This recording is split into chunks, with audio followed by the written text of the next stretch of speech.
ఏలూరులో మ్యూజియం ఉందని మీకు తెలుసా? అవును, నిజమే. Eluru district archaeological museum. ఈ మ్యూజియం మన ఏలూరులోని రామకోటి దగ్గర ఉంది. ఫస్ట్ ఎంట్రన్స్లో ఇక్కడ ఒక బోర్డు పెట్టారు, చూసారా? ఇక్కడ మనం ఒక యాప్ని ఇన్స్టాల్ చేసుకుంటాం. గ్రౌండ్ ఫ్లోర్ది, ఇది అలాగే ఫస్ట్ ఫ్లోర్ది. సో పదండి ఎంట్రన్స్లోకి వెళ్దాం.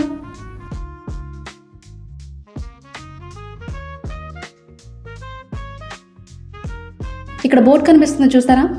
ఈ బోర్డ్ని మనం ఇందాక డౌన్లోడ్ చేసుకున్న యాప్లో స్కాన్ చేస్తే ఈ బోర్డు గురించి మొత్తం ఆ యాప్లో మనకి వీడియో డిస్ప్లే అవుతుందన్నమాట. ఇక్కడ ఒక డిజిటల్ స్క్రీన్ ఉంది, దీని గురించి మనం తర్వాత మాట్లాడదాం. సో పదండి. ఇవన్నీ కూడా స్టోన్ ఏజ్కి సంబంధించిన అన్నమాట. మనకు తెలిసిందే కదా, అప్పట్లో నిపుణ్ రాజేయాలన్నా రాయే కావాల్సి వచ్చింది. అలాగే ఏదన్నా యానిమల్ని చంపాల్సి వచ్చినా కూడా రాయే యూజ్ చేశారు. వాటికి యూజ్ చేసిన రాళ్ళు అనమాట.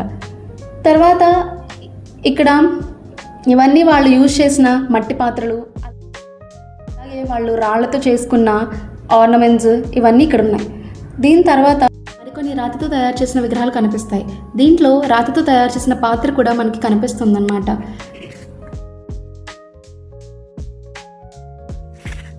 మీరు ఇక్కడ చూస్తే ఇవన్నీ కాపర్ ప్లేట్ ఇన్స్క్రిప్షన్స్, అంటే తామ్ర శాసనాలు అన్నమాట. వాటిని రాగిరేకుల శాసనాలు కూడా అంటారు. ఇవేంటి అంటే మన ఆంధ్రప్రదేశ్లో కన్నడ, తెలుగు, ఒరియా, సంస్కృతం మొదలైన భాషల్లో అనేకమైన తామ్ర శాసనాలు క్రీస్తుపూర్వం 3వ శతాబ్దం నుండి క్రీస్తుపూర్వం 18వ శతాబ్దం వరకు వివిధ రాజుల శాసనాలు లభ్యమైందనమాట. తామ్ర శాసనాలు అంటే వీటిలో రాజుల గురించి, వారు చేసిన గొప్ప దానాల గురించి, లేదంటే ఏదైనా రహస్యాల గురించి రాసేవారనమాట. ఇక్కడ చూడండి, ఇదొక బుద్ధిస్ట్ పిల్లర్. ఇది 6వ శతాబ్దానికి చెందిందనమాట. ఇది లైమ్ స్టోన్తో తయారు చేశారు, అంటే శుద్ధరాయితో అనమాట. ఇలాగే ఇక్కడ 16th సెంచరీకి, 17th సెంచరీ, 18th సెంచరీకి సంబంధించిన బుద్ధిస్ట్ పిల్లర్స్ కూడా ఉన్నాయి. దీని తర్వాత ఇక్కడ ఒక అమ్మవారి స్తూపం ఉందన్నమాట. ఈ ఫలకం మీద అమ్మవారు 3 రకాల వాహనాల మీద ఉన్నారు. ఒకటి ఒంటికొమ్ము గుర్రం, ఒకటేమో మేక, ఒకటేమో ఆవు మీద ఉన్నారనమాట. ఇక్కడున్న ఈ గణేశుడి విగ్రహం 8వ శతాబ్దానికి చెందింది. ఈ నాగేంద్రుడి విగ్రహం 10వ శతాబ్దానికి చెందింది. ఈ హనుమంతుడి విగ్రహం 19వ శతాబ్దానికి చెందింది. ఈ విష్ణుమూర్తి విగ్రహం 16వ శతాబ్దానికి చెందింది. అలాగే ఇది రాజమండ్రి నుంచి స్వీకరించారనమాట. ఇదొక జంతుదృశ్య ఫలకం. దీన్ని ఇంగ్లీష్లో యానిమల్ ఫ్రీజ్ అని కూడా అంటారు. ఇది రాజమహేంద్రవరం, ఈస్ట్ గోదావరి నుంచి స్వీకరించారనమాట. ఈ విగ్రహం అల్వార్ది. అల్వార్ అంటే వైష్ణవ భక్తుడు అని అర్థం. ఇది క్రీస్తు శకం 10 నుంచి 11వ శతాబ్దం చెందిందనమాట. ఇది మనకి బాగా తెలిసిన చెన్నకేశవ స్వామి దేవాలయం, శనివారపేట, ఏలూరు, అక్కడి నుంచి స్వీకరించిందనమాట. ఇది ఎర్రిస్క రాయితో చేయబడిందనమాట. ఇక్కడున్న ఈ విగ్రహాలన్నీ కొన్నేమో గ్రానైట్ రాయితో తయారు చేశారు, కొన్నేమో రెడ్ శాండ్ స్టోన్ అంటే ఎర్రిస్క రాయితో తయారు చేశారు. ఇక్కడ మీకు కనిపిస్తున్న కత్తులు 16, 17, 18 శతాబ్దాల్లో వాడిన కత్తులు అన్నమాట. ఇది ఆ కాలంలో రాజులకి శిరస్సు మీద పెట్టుకుంటారు కదా, హెల్మెట్ అన్నమాట. ఇది యుద్ధం చేసేటప్పుడు వాడతారు వీటిల్ని. సో ఇదేమో డిఫెండ్ చేసుకోవడానికి వాడతారు కదా, అది అన్నమాట. ఈ బ్రాంజ్ విగ్రహం అంటే కంచు, కాశ్యం అని కూడా అంటారన్నమాట. ఇది భూదేవి విగ్రహం అన్నమాట. ఇది 18వ శతాబ్దానికి చెందింది. దీన్ని కాకినాడ నుంచి సేకరించారు. ఈ విగ్రహం శ్రీదేవిది అనమాట. ఇది 19వ శతాబ్దానికి చెందింది. దీన్ని మన ఏలూరులోనే సేకరించారు. తర్వాత ఇది అల్వార్. ఇది మాత్రం 18 నుంచి 19 మధ్యలోకి సంబంధించింది. ఇది కూడా మన ఏలూరులో నుంచి సేకరించారు. ఈ వెంకటేశ్వర స్వామి విగ్రహం 16వ శతాబ్దానికి చెందింది. దీన్ని మాత్రం రాజమహేంద్రవరం, ఈస్ట్ గోదావరి నుంచి సేకరించారనమాట. ఇక్కడ నటరాజస్వామి విగ్రహం కూడా ఉందన్నమాట. ఈ నటరాజు విగ్రహం 18వ శతాబ్దానికి చెందిందనమాట. ఈ డిజిటల్ స్క్రీన్ గురించి తర్వాత మాట్లాడదామన్నాను కదా. కల్చరల్ సైట్స్, న్యాచురల్ సైట్స్ అని చెప్పేసి 2 ఆప్షన్స్ ఉంటాయి. సో దాంట్లో మనం సెలెక్ట్ చేసుకుని మనకు నచ్చిన వాటి గురించి చూసుకోవచ్చు అనమాట.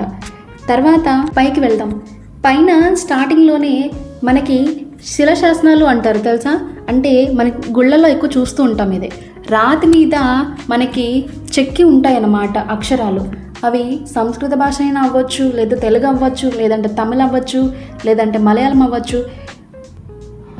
ఇక్కడ నెక్స్ట్ నుండి మనకి ఆ కాలంలో యూజ్ చేసిన కరెన్సీ అంటే డబ్బులు కనిపిస్తాయి. సో దాంట్లో ఫస్ట్ది మనకి పంచ్ మార్కెట్ కాయిన్, విద్దాంక నాణం. ఇది ఆ కాలంలో వాడేవన్నమాట. సో తర్వాత సదా డైనెస్టీ కాయిన్ అంటే సదా వంశం నాణం అనమాట. దీని తర్వాత మనకి వరుసగా ఆ కాలంలో యూజ్ చేసిన అంటే కొన్ని డైనాసిటీస్లో యూజ్ చేసిన మనీ కనిపిస్తాయి అన్నమాట.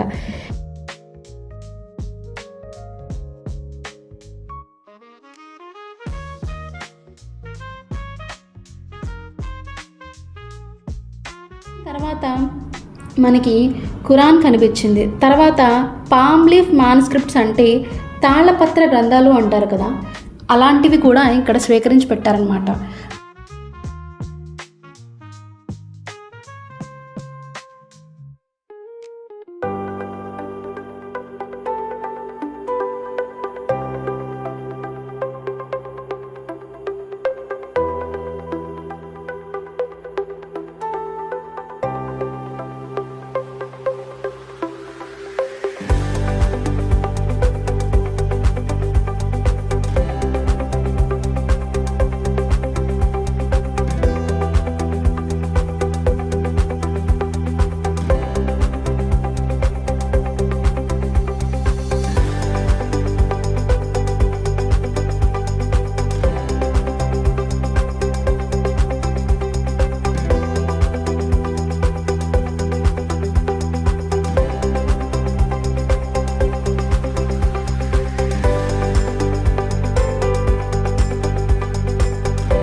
మనకి పెద్ద స్క్రీన్ ఒకటి కనిపిస్తుంది.